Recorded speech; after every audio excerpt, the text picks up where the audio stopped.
Thank you for listening to the John Calvin podcast. For early access, bonus episodes, and a range of community benefits, sign up at johncalvinpod.com/support. That's johncalvinpod.com/support. Imagine you want to make it as a TikTok influencer and you had like $200 in your bank account. Then you used all of it to buy a camera and to buy a nice outfit to make a video, and then your video was a failure. You know, that's how Calvin must have felt. Well, I'm super excited to have with me today Sam Ha. Sam is Theological Librarian at Calvin Theological Seminary, where he is also a PhD candidate like me. Hooray! But he's curator of the Meter Center, and he's also an ordained pastor in the Presbyterian Church of Korea. And he has a real passion for teaching systematic theology in a way that helps everyday Christians to thrive and flourish. So, Sam, thank you so much for coming on the John Calvin podcast. Thank you for having me. Just to get us going, would you mind telling us a bit about your story and maybe how you ended up where you are now, and a bit about how your interest in Calvin developed? Okay, so that will need a little bit of life story as a whole. I'll try to keep it short. I was born in Korea, and my father was a Presbyterian minister who was a strong Calvinist. And he was a church planter, so I grew up in a really small church. And his teaching was really Calvinistic, but his practice was quite Pentecostal. So I had that interesting breed of like two things put together. So and then I was growing up, like he would often tell me stuff about like Westminster Confessions and John Calvin, etc. But I didn't really like understand those things fully. And then my father was a big fan of Francis Schaeffer, and we actually went to the library in England when I was like 2 or 3. So I don't remember any of that at all. But he really enjoyed spending time in England. So when I was in my last year of high school, he was like, "Why don't you study in England?" I was like, "Sure, why not?" So I ended up going there. So I went to London School of Theology. There, I really began to understand like Calvinism and the Reformed tradition. The first book was J.I. Packer's Knowing God. Reading, and I was like blown away. Like, wow, I didn't know that knowing God entailed so many different things. And I thought what I needed to do was to love Jesus and to pray every day and, you know, do my quiet time. But like, wow, this is so much more than that. And then I was taught by Tony Lane that, you know, of course, he taught me about Calvin and Calvinism, and that was really the beginning of it. So that's how I started. And then I went back to Korea to do my MDiv at Korean Theological Seminary. That place is really like, it's a reformed seminary, but at the same time, it had a pretty Kuyperian tone to it as well. As I was finishing off my MDiv, my professors were like, "Hey, Sam, you gotta like study more and like become a proper like academic." So I came to Calvin Seminary. When I first came to Calvin, I didn't know that I was going to focus on John Calvin, although the name kind of gives it away. So to go back a bit, when I was at London School of Theology, I really appreciated Graham McFarland's classes, and he taught a lot of modern theology. So I really read a lot of Karl Barth, Pannenberg, Moltmann, Rana, and stuff, which I really enjoyed. So I thought about like doing modern theology at Calvin Theological Seminary, but then I started working at the Meter Center that I'm going to talk about later. And then I started as a student worker, and then I was so fascinated by Calvin and his theology. So that's how I really ended up. I use the word ended up because I had never planned to do this, but God led me in such a way that I am where I am. Really interesting to hear. Yeah, do tell us more about this role you've got as the curator of the Meter Center. What is that about? So the Meter Center is a research institution or research institute for Calvin studies, Reformation, and Calvinism. What we do, we do a lot of things. One of the most important things that we do is to actually have a special collection. So we collect every single thing that is published throughout the world if it pertains to Calvin. primarily, but we also collect stuff about the Reformation, Calvinism, and sometimes Neo-Calvinism as well. So a lot of people come to the Media Center to write their like article, books, dissertations. We have a lot of dissertations, and some people might think of some of the stuff that we have as obscure because they're really hard to get. But a lot of the researchers, they're like, "Oh, I really needed it," and you were like one of the two places that had it. So they would travel all the way to Michigan just to look at that one single book. So related to that, we offer fellowships to visiting scholars. So we have visitors to stay in Grand Rapids for a month or two, which you could apply for if you want to, of course.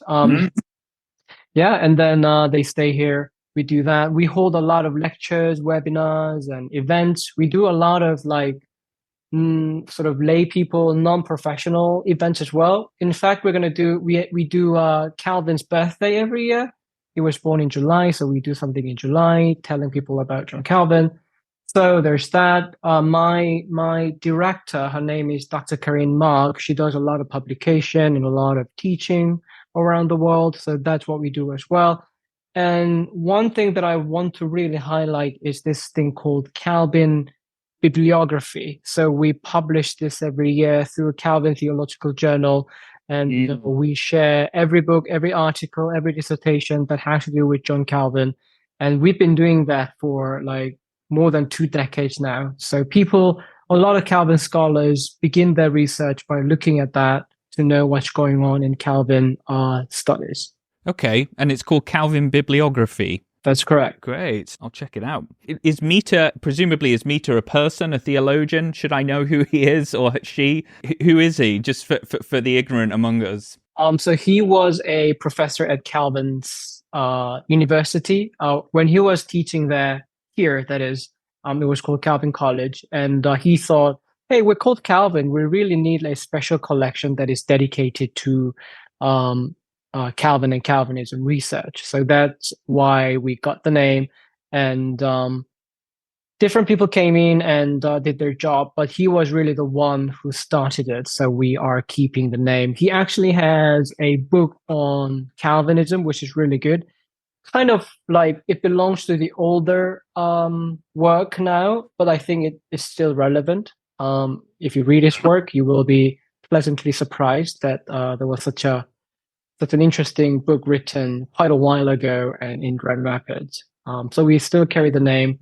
So you said you've got some interesting historical documents and resources there. And anything in particular that has stood out to you that might be of interest to someone with, a Calvin nerd? I just don't know where to begin. I would suggest to every listener that if you want a proper tour of the Media Center, you are more than welcome to email me or just turn up. We have a lot of visitors who just turn up. We just have so many stuff by John Calvin. I would put it this way. We have pretty much everything that was published in Calvin's lifetime. My favorites, there are so many, but sounds incredible. If the Media Center catches a fire, I really hope that doesn't happen. I think I will grab this one first. It's Calvin's first ever publication, his commentary on De Clementia, Seneca's De Clementia, published in 1532. Wow. And so we have that one, and we are one of the few places in the entire world that have it. And can I tell the story of that book? I'm sure there are a lot of people who know about the book, but please, yeah. So this was the book that he published before he became the one that we know, and as you can tell by the title, it's not necessarily a theological one. He was a budding humanist, and he was trying to, this is like his debut album, right? If he was a YouTuber, this is his first video, and he self-published it. So he used his own money, he invested in it, and then, we have letters of him saying that, can you please use this as your textbook so that I don't starve to death, kind of thing. So so every time I show this book to younger students, like Calvin University students who are in their early 20s, I usually say that, imagine you want to make it as a TikTok influencer and you had like $200 in your bank account and you used all of it to buy a camera and to buy a nice outfit to make a video, and then your video was a failure.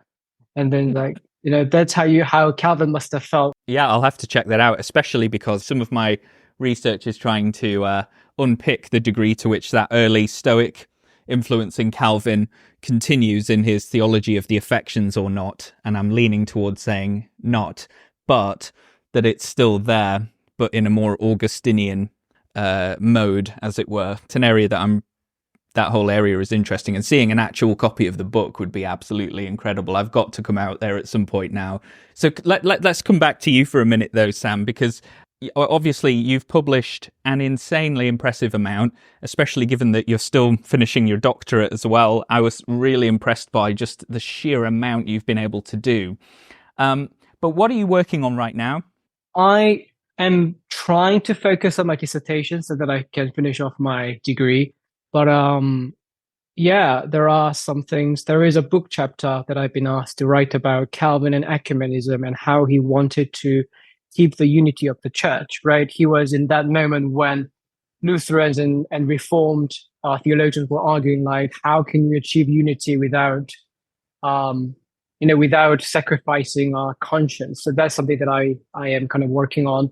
But at the same time, I am also interested in like expanding my horizon a little bit by looking at Neo-Calvinism as well. How does Calvin relate to Neo-Calvinism? And I admire a lot of the Neo-Calvinist theologians out there, and I really admire their work.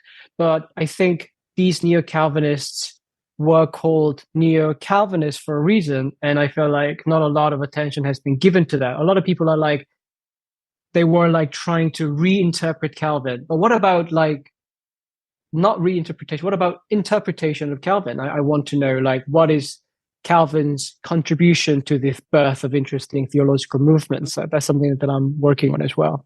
So are you in the camp that would see sort of continuity or discontinuity between Calvin and the Neo-Calvinists? That's a good one. I want to say that the Neo-Calvinists wanted more continuity than a lot of people now believe. But at the same time, so that's what their aim was, right? I think that's what their aim was. But whether they succeeded or not is still, it needs to be, studied more. Yeah. And I think it's because my doctorate's in systematic theology. I think yours is as well, right? I'm kind of trying to do both history and systematic, but do carry on. Okay, mixture of both. Great. Part of the reason I ask it is just because I'm certainly wanting to do something, for want of a better phrase, constructive with Calvin. But there's absolutely a school of Calvin scholarship that seems to shut any attempt to do that down, partly because so I'm thinking things like Muller's very influential book, The Unaccommodated Calvin, and things like that, where obviously Calvin's work is getting, at the time that was published, accommodated to all sorts of things. But I suppose the downside of that is it just ends up shutting down doing anything today if you take it too far. But so I'm very much in. It sounds like I'm in a similar place to you with wanting to be historically informed and not to use Calvin in a way that would be completely, where you would just not be able to trace any continuity at all. But saying there are things he can say today, and it's valuable to try and get those things and make those things explicit. I want to say that I agree with that 100%. I think that needs to be emphasized. And I actually was corresponding with Tony Lane a few months ago about that question. Like, I feel like I asked him, like, a lot of people are doing history of Christianity and a lot of people are doing systematic theology, but like fewer people are doing historical theology where they're doing that constructive thing, right? What did they say? But also, like, how do we do our own theology by listening to them? And so in that regard, I feel like a lot of people like either simply want to listen to Calvin and say, like, either we just leave it there, like, oh, that's what he said, end off, or like, oh, we have to follow everything that he said. And I'm like, these are two extremes that I don't want to do. And there are people who are like, oh, Calvin is irrelevant now. And like, oh, that's too extreme as well. So I'm trying to find kind of the fourth way, right? Like listening to the past, but at the same time, like critiquing him. So I agree completely. So I really look forward to your input in that in the near future. Well, yes, and yours too. That sounds really exciting, and I'm glad that there's other people out there who see that in Calvin still today as well. So I can see here that you've published quite a bit in the areas of Calvin's pneumatology. Could you maybe say a bit more about that? What is it about Calvin's pneumatology that you've found interesting? Firstly, I think I am kind of, if I could go back a bit, like I told you about my background of like being Pentecostal, and like my father was like always emphasizing the role of the Holy Spirit. So I think there is a personal element there. But when I look at the historical, like all the scholars who looked at Calvin, many of them were like interested in Calvin's soteriology, Calvin's Christology, Calvin's doctrine of God. I do know that there are people who have done Calvin's pneumatology, but certainly not as much as the other aspects of the theology. So in that regard, I feel like, hey, this is something that needs to be done. And I'm not saying that just to keep the balance, but as I read Calvin's theology myself, I see a lot of, like, I think he is very interested in the doctrine of the Holy Spirit. A lot of people divide his institutes into, yeah, he was doing a commentary on Apostles' Creed, which is fair enough to some extent. But if you look at book 1 and 2, which are about God the Father, the Creator, and God the Son, Redeemer, but in both of these books, Calvin refers to the Holy Spirit again and again and again and again. I'm like, wow, this is amazing. So in that regard, I think Calvin himself emphasized it. Therefore, I am finding it interesting. But also, I find like conversations. I'm really interested in global Christianity as well. And if you look at the global South and their theology, a lot of the stronger movements are Pentecostal movements. And I want there to be a dialogue between sort of traditional theology, right? I'm not saying the Reformed theology is necessarily the traditional theology, but like I want to be the person who could make the dialogue happen between the two movements, as it were. You mentioned global Christianity and the influence and those two influences in your own life from your father as well. Would you mind saying, like, I can see here you've published on the impact of the Reformed faith on the Korean Peninsula, which I imagine might be new to some of our listeners, because people know Calvin's massive influence in the States and Europe, but it might be less known, maybe. I don't know. Would you mind saying a little bit about that as well? Of course. One big thing that I have to mention first is that there were a lot of Scottish, American, and Canadian missionaries in the entire world in the 19th and 20th centuries. That was like a trendy thing. I don't want to say it was a trendy thing, but like there was a trend for sure. And that's how like India had a lot of Presbyterian missionaries. Korea had a lot. They did try to evangelize China and Japan, but not as successfully. So to speak about, because my main interest is really the Korean Peninsula in the late 19th century and early 20th century, and there were a lot of Presbyterian missionaries there in the Korean Peninsula. In fact, some of the first missionaries were Presbyterians, and they had a strong Calvinist theological education background. So they had a huge impact on that. I did a plenary lecture on that subject at the recent Calvin Studies Society colloquium that took place in Grand Rapids too. And that takes place every 2 years, and every so often they come back to Grand Rapids. So I was there, and I did a plenary lecture. But my argument there was actually the opposite of what I said before, was that people assume that all the theologians who were in Korea to begin with were strong Calvinists. But if you look at their own writings, that's not as clear cut. It's much more nuanced than that. So I'm kind of going back there. But the Presbyterian churches in Korea are really, really big. And I would say the majority of Protestants are Presbyterians and Calvinists. So in that regard, the Calvinist tradition had a huge impact on the Korean church. And if you look at a lot of the international students studying in the States, they go to a lot of the Reformed seminaries like Calvin Theological Seminary or Westminster Theological Seminary. The trend is changing a bit now, but even recently, I think a lot of the people are trying to study in the Reformed tradition. Interesting. And how is the trend changing? People are staying in South Korea to study, are they? Or do you see it changing in a different way?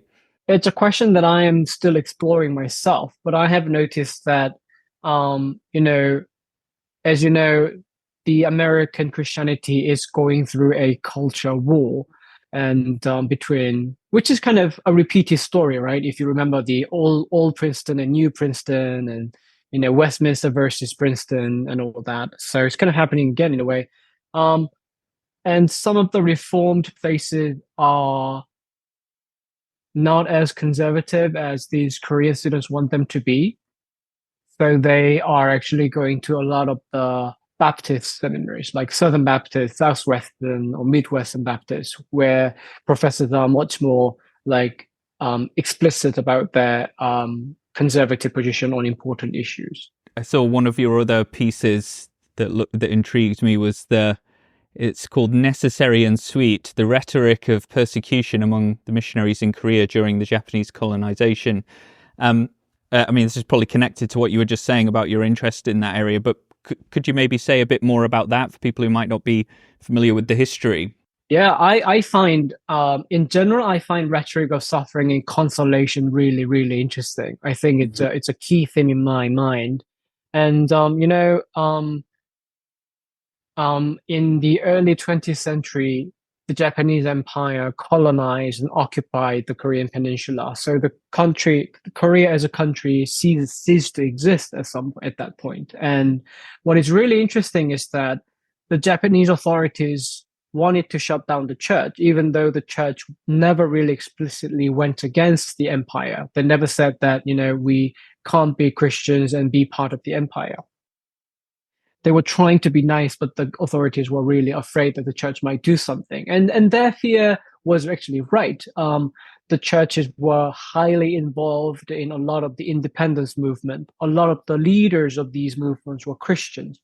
They didn't really see this as their explicitly Christian duty, but they definitely saw it as something that Christians must do because it's part of loving their neighbor. It's not like it's not a Christian nationalism thing. It's not like, let's bring back, the national glory by moving these, making these Japanese leave the country. But it was more that we are suffering so much, we need to help our brothers and sisters in Christ so that they can survive and stuff. Later on, the Japanese authorities actually tried to force Korean Christians to worship the emperor, which then became a religious problem. So a lot of my ancestors became martyrs by saying no to the emperor worship. So that particular presentation, I talked about what are the specific ways the missionaries and theologians in Korea used to convince their fellow brothers and sisters to persevere in the midst of such suffering. It sounds really interesting. I can see why you would find Calvin's context generative for that, because the sort of burnings at the stake and him having to flee France because of how dangerous it is. I guess there's probably a lot of experiential continuities in that, maybe. So you were doing this talk recently on about global Christianity and Calvin and global Christianity. What was the essence of what you were saying there? Then was that about what Calvin contributes to global Christianity, or something different? So my purpose of that lecture was the scholarly consensus is that the first missionaries to Korea were strong Calvinists. Therefore, they taught this Calvinist theology. That is why we have so many Korean Presbyterians now. My pushback was that, they did have that theological education. Yes, they were Reformed scholars and pastors and theologians, but maybe not as strong. To give you a little more than that, I would say that this particular missionary theologian named Reynolds, he was a very influential figure in establishing the first Reformed seminary in Korea. He had this article that introduces Calvin and Calvinism. And there he says Calvin was a great guy. His theology was fantastic. His, Institute of the Christian Religion was a masterpiece that he rarely had to change because in the beginning it was really good. And then he goes on to say, but there are a lot of things that I don't agree with him. And I was like, what? This is the guy that everybody believes to be a strong Calvinist, and the things that he disagrees about are really crucial stuff, like soteriological stuff, like atonement issues and predestination. So my conclusion was that how do you say someone is a Calvinist or not? And my conclusion is that you have to define Calvinism first, which is a very difficult thing, as you know, right? And like you mentioned Mullah before, and Dr. Mullah is famous for saying that you should never use Calvinism because you should really use Reformed tradition, which I agree with.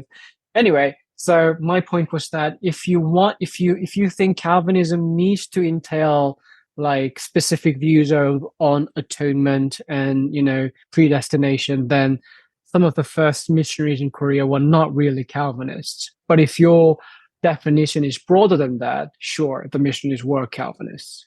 I wonder, what was it then that made him be identified as being Calvinist then? Yeah, he talks a lot about like Bible's authority. Okay. He talks about, it's really interesting because the way he describes Calvinism as a good thing. So he says like all these soteriological stuff are actually toxic, which is shocking. So you should stay away from it. And the good things about Calvinism, according to him, are like how to connect doctrine with life and how to encourage families to function properly in God, etc., which sounds incredibly like neo-Calvinism. So I'm wondering, like, did he read any Bavinck or Kuyper, which would have been not that unlikely, but not that likely either. So yeah, at this point, I'm being speculative, but it sounds incredibly like neo-Calvinism. Yeah, it's super interesting. I wonder whether it was his reading of Calvin's piety as well, maybe. That obviously piety today has a slightly negative, goody two shoes vibe to it, doesn't it? But obviously for Calvin, it had this. It's almost this sort of fusing of knowledge and experience, and so I could see why someone might identify something as being a Calvinist approach in that. Maybe, I don't know. I'm completely speculating. I don't know that context at all, but yeah, it's interesting. Yeah, but there are some like reasonable speculations there too, to say, and it's not like, I mean, he was the theologian in Korea at the time, but it's not like, he did his PhD at Cambridge or Oxford or Harvard or Yale or any place like that. So he was an academic, but he wasn't like, he was more of a missionary than an academic, because he was a missionary. And I think because of the context, he wrote this article for lay people and pastors, not other fellow academics. So in that regard, the context is like, oh, don't worry about these super intellectual questions that are so confusing. Let's think about the practical stuff. That's possible. That's one of the reasonable ways to think about it. Another thing is that there were different church, like there were Methodist missionaries, there were Baptist missionaries, and they had different views on soteriology. And Reynolds was on a lot of the ecumenical committees. So one of my speculations is that he really wanted to have the unity of the church, have one, like Canada in his day, they had one church, right? And he wanted, like, although he wasn't Canadian, he wanted, I think, something like that. So there is a place like one of the committee documents actually says that let's worry less about like Methodist, Calvinist soteriology, but let's think about how to make this church one church in this small country. So there's that, but he never says it explicitly, so there's no way of knowing. I'm definitely going to go away and read him anyway. It sounds super interesting. Are there translations of his stuff in English? Not that I know of. Oh, okay, maybe not then. but it's just fascinating to learn about anyway. But yeah, thanks for explaining. Yeah, so you were saying that you think Calvin is a good person to talk about in relation to suffering and persecution. Slightly different theme here, but a slightly older paper you gave was on John Calvin and his Consolation of Theology. for the refugees. Did that touch on similar themes as well? Yeah, that's right. I actually have an article that's going to come out later on that specific topic. So I'm actually connecting Calvin and missionaries in Korea. So connecting our previous conversation to the next. Great. Which journal's that in?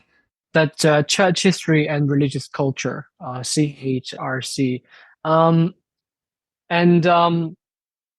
There I talk about there I'm doing kind of two things. One way, on the one hand, I am explaining how Calvin viewed theology itself. What is theology for? Why do we do theology? Why do people read theology? And one of the reasons why he says is consolation of the suffering. And the other part of the paper is to talk about okay, what are the doctrines specifically that he uses to comfort the persecuted believers? And I think it's interesting how even in his beginning of his career, I think he makes that pretty clear that he sees consolation as a key element of theology. I wonder whether I spoke recently with John Balzac as well, and it made me laugh because he was saying invariably when people, because he teaches at a secular university, when people encounter Calvin, undergraduates, they usually hate him intensely.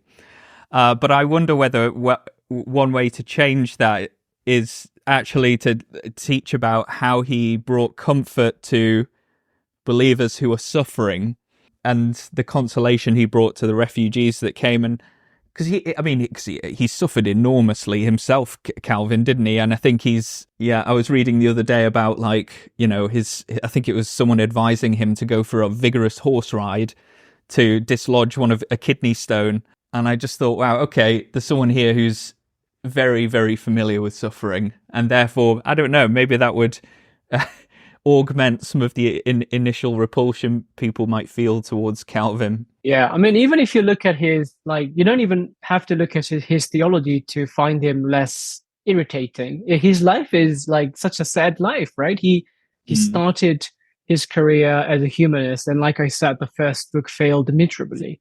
And then, he was trying to...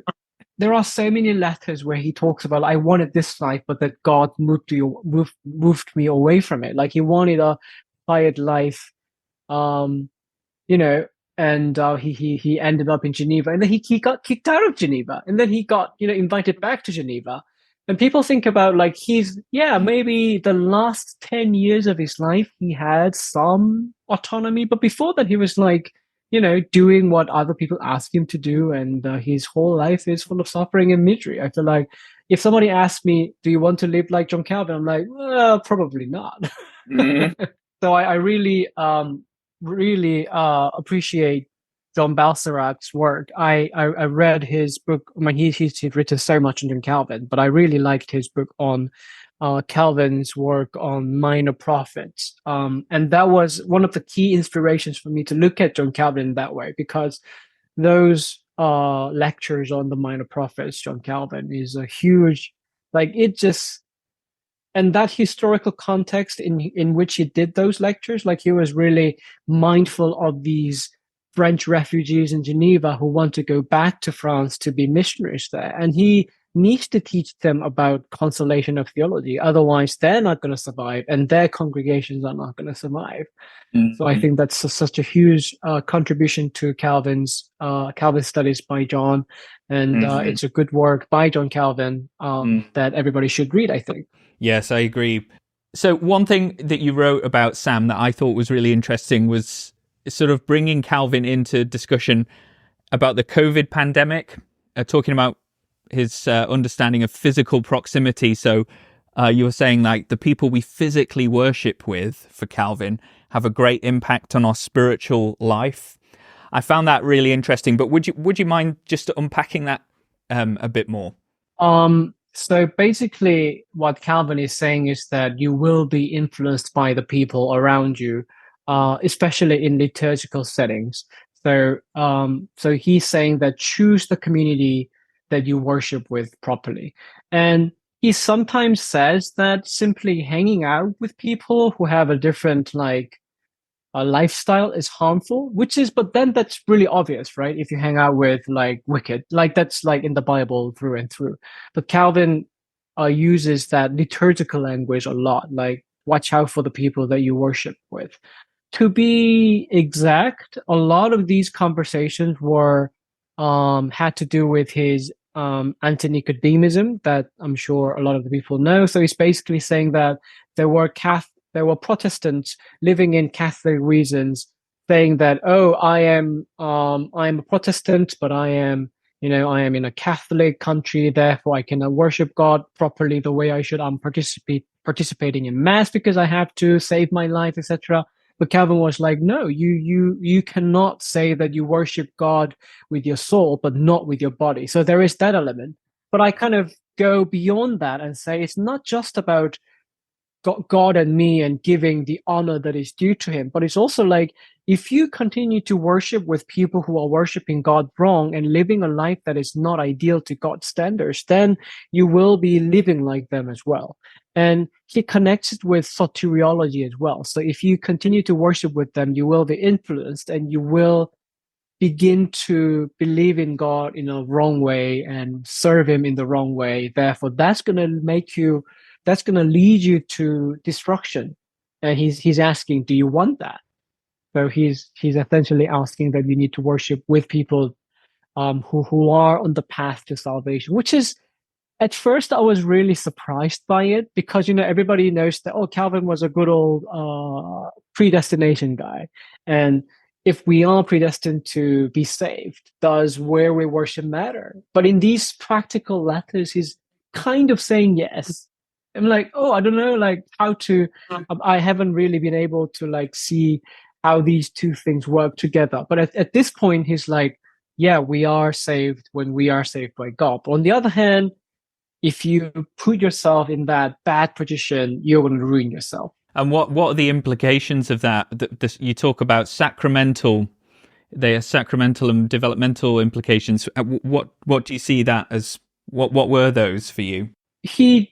In some places he's specific, but in general he's not that specific, so it's really broad. So that's why I said physical proximity. If he had like specific issues, that I would have spoken more about them. But it's just that it's as simple as that. If you are physically near to people who are worshiping with you, then you will become like them. Where do you see, or where would you like to see Calvin studies going in the future? Or where do you hope it would go? That's a great question. I think the current trend is, as I have been writing and presenting about Calvin as an exile, that's still an interesting thing. I want to see more of that. On the one hand, I want to monopolize it, but I shouldn't be greedy, and I want to invite other people to do an interesting thing. I want to kind of double down on that and say, hey, can we read Calvin in a more post-Christian way? Can we read him in a more post-colonial way? Not that he belonged to a colonial age in any way whatsoever, but I find him interesting because, like you mentioned, he had to leave France. He was living as a foreigner in Geneva, and I think that gives him a different light in terms of colonialism. How his missional attempts for France, how does that translate into like the way we understand missions now? Or even I have a lot of colleagues who are working on Dutch colonialism in the 17th century, and how did they understand the gospel is different from the way Calvin understood the gospel. So how does one's historical context influence the way we understand the gospel and how we evangelize? That sort of thing is fascinating to me. I want to see more of that. And I want to go back to what we talked about before, people either dismissing Calvin or praising him too much. I want more people let's listen to him and see how we can use him to do our own theology for today. It's really good.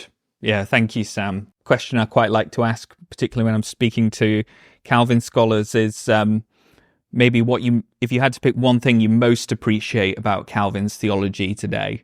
I like Torrance's idea that Calvin recovered theology's status in many ways as a science and set it on more coherent foundations. I know Torrance interpretation of Calvin has its problems, but for me, that's where I land on it. But what about you? What do you most appreciate about John Calvin's theology?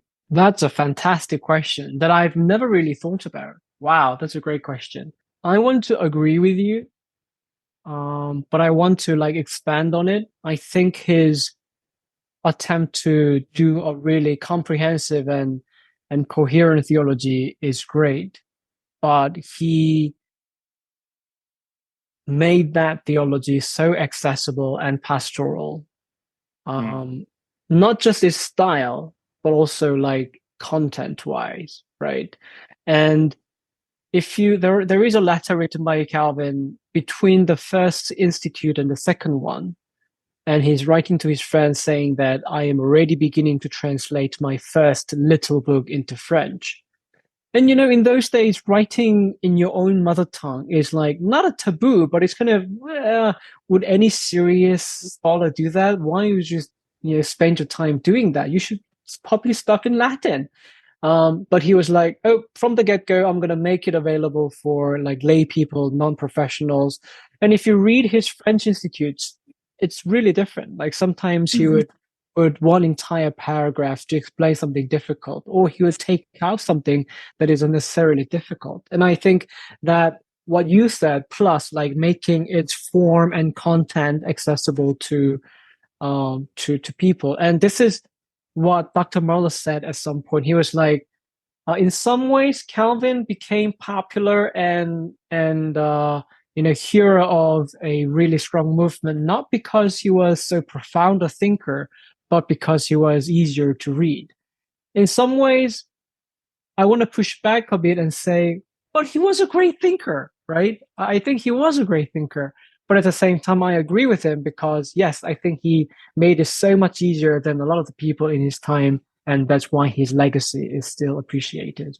Yeah, again, it shows that he's not just he's not this sort of logician, as it were, that detached from pastoral concerns and polemical concerns and all of that. Sam, thank you so much for coming onto the podcast. It's been really great to chat with you. And I've already learned a lot more about Calvin and his impact than I knew before. So thank you so much for that. Thank you very much for having me.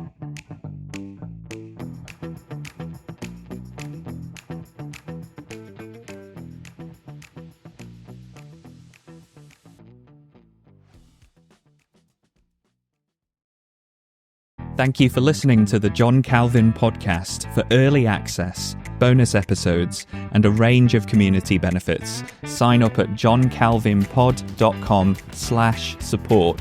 That's johncalvinpod.com/support.